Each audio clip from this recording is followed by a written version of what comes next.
पाठोपाठ सातारा नगर परिषदेचे सन्माननीय नगराध्यक्ष, उपनगराध्यक्ष, सर्व सन्माननीय सभापती आणि विद्यमान नगरसेवक, नगरसेविका, मुख्य अधिकारी यांच्या समवेत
श्रीमंत छत्रपती उदयनराजे भोसले, नामदार श्रीमंत छत्रपती शिवेंद्र सिंहराजे भोसले, पालकमंत्री नामदार शंभूराज देसाई साहेब या मान्यवरांचं कार्यस्थळावर आम्ही सहर्ष हार्दिक स्वागत करतो. सन्माननीय मुख्यमंत्री महोदय, त्याचप्रमाणे केंद्रीय मंत्री शिवराज सिंह चौहान, सन्माननीय नामदार श्रीमंत छत्रपती शिवेंद्र सिंहराजे भोसले, पालकमंत्री नामदार शंभूराज देसाई साहेब, सन्माननीय जिल्हाधिकारी महोदय, या सर्वच मान्यवरांना मंचावर उपस्थित राहण्याची नम्र विनंती. त्याचप्रमाणे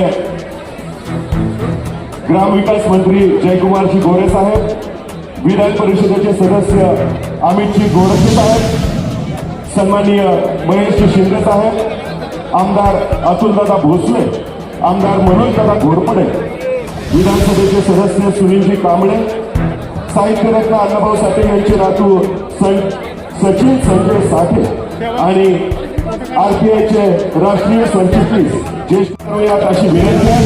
नाण्याचं गजर करत या सर्वच मान्यवरांचं या स्मारकाच्या स्वागत आहे. मी विनंती करतो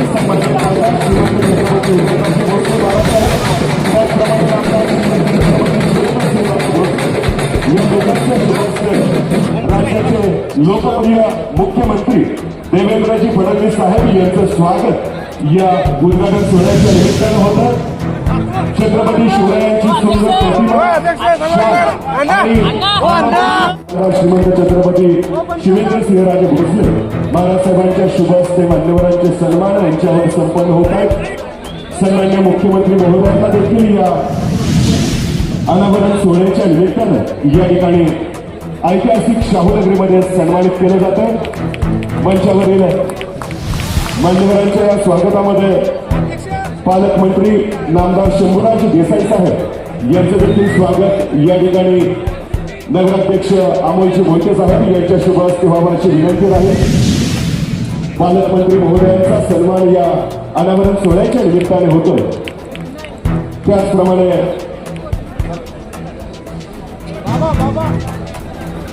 सन्माननीय विधान परिषदेचे सदस्य अमितजी गोरखे साहेब यांचं देखील स्वागत या कार्यक्रमाच्या निमित्तानं करावं अशी विनंती आहे।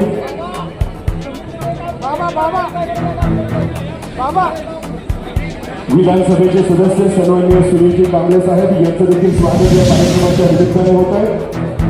आरपीआयचे ज्येष्ठ नेते राष्ट्रीय सरचिटणीस राजेंद्र गवई साहेब यांचा देखील सन्मान या सोहळ्याच्या निमित्ताने व्हावा अशी विनंती आहे। त्याचप्रमाणे साहित्यरत्न अण्णाभाऊ साठे यांचे नातू सचिन साठे, सन्माननीय आमदार सुनीलजी कांबळे साहेब यांचं स्वागत या अनावरण प्रसंगी मान्यवरांच्या शुभ हस्ते या ठिकाणी संपन्न होतं।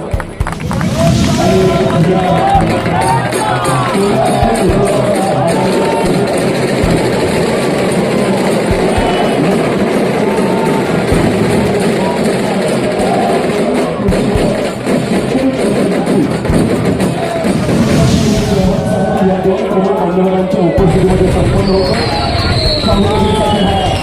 ऐतिहासिक आणि अविस्मरणीय असा क्षण फटाक्यांच्या अतिशय प्रसिद्ध आणि दूरदर्शनाच्या गजराने हा सुंदर क्षण या ठिकाणी संपन्न होत असताना साहित्य आतापर्यंत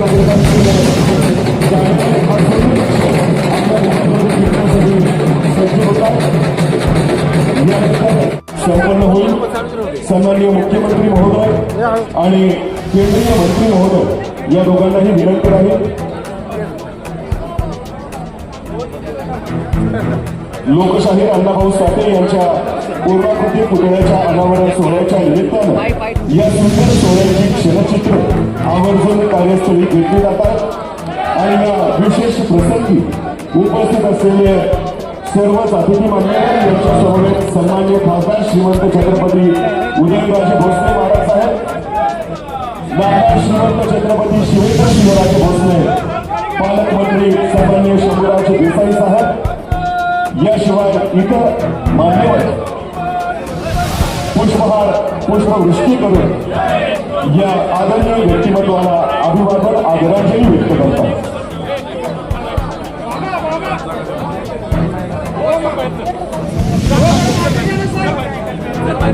मान्यवरांच्या समवेत या ठिकाणी या सुंदर सोहळ्याची क्षणचित्र कायमस्वरूपी स्मरणात राहावीत यासाठी फोटो सेशन स्मारक समिती सदस्य आणि सातारा नगर परिषदेचे सन्माननीय नगरसेवक यांच्या सोबत केलं जातं।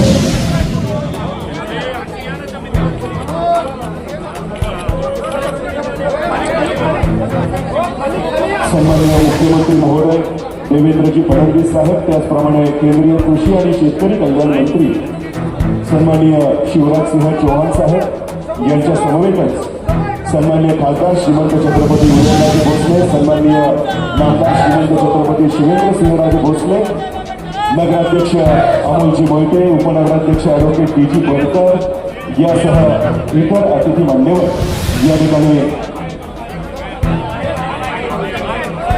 फोटो सेशनमध्ये मान्यवरांच्या समवेत सहभागी आहेत। स्मारक समिती सदस्यांच्या वतीनं देखील सन्मान्य मुख्यमंत्री महोदयांचे या ठिकाणी स्वागत केलं जातं। ज्येष्ठ नेते अण्णा वायदंडे, त्याचप्रमाणे अशोक गायकवाड बापू आणि किशोर गालफाडे या स्मारक समिती सदस्यांच्या वतीनं सातारी कंदी पेढ्यांचा एक सुंदर हार मुख्यमंत्री महोदयांना या ठिकाणी स्वागतपर सन्मान केला जातो।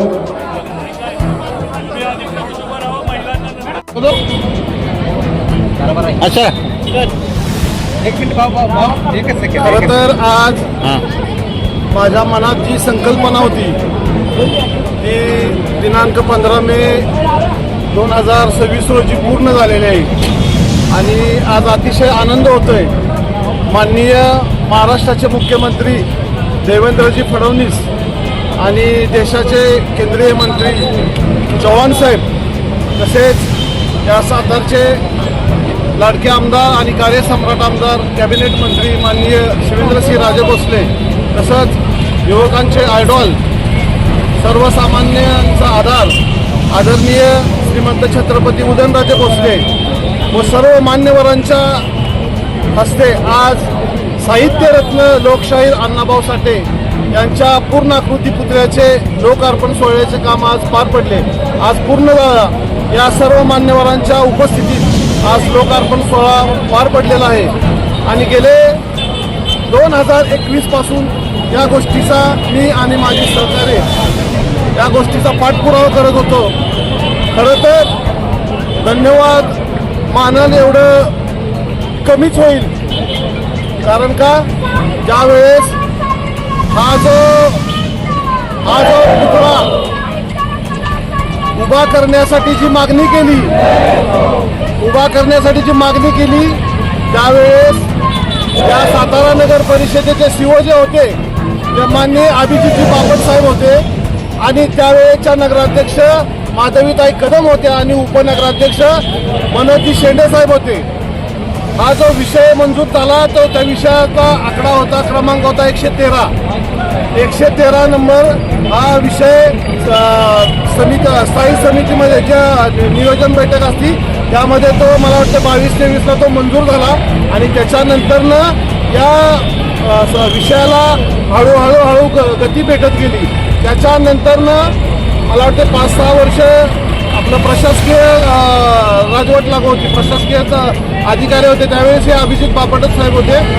त्यावेळेसही त्यांनी कामाला गती दिली आणि आज इलेक्शन झाल्यानंतरनं सातारचे लाडके सगळ्यांचे नगराध्यक्ष आहेत अमोलजी मोहिते साहेब आणि उपनगराध्यक्ष डी जी बनकर साहेब, तसेच सर्व सभापती ज्यामध्ये खंदारे साहेब असतील सभापती, आमचे साठे साहेब असतील, धनंजय जांभळे साहेब सभापती असतील आणि सगळे नगरसेवक आणि सर्व समितीचे सदस्य, त्यामध्ये सचिनजी साठे असतील, अमोलजी पाटोळे असतील, तानाजी बडेकर, मनोज पिठापुरे,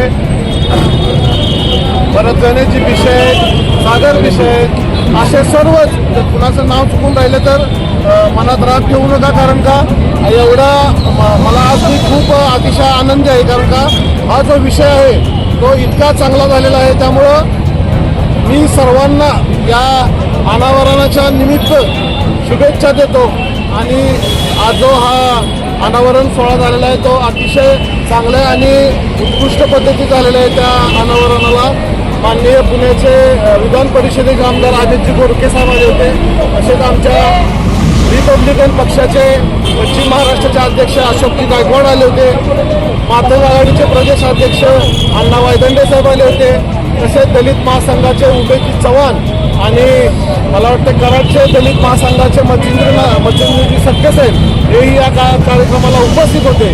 त्यामुळं आज जो हा माझ्या संकल्पनेतला जो संकल्पना जी माझी होती साहित्यरत्न लोकशाहीर अण्णाभाऊ साठे यांचा पूर्णाकृती पुतळा शाहू चौकामध्ये बसावा आणि आज ती संकल्पना पूर्ण झाली.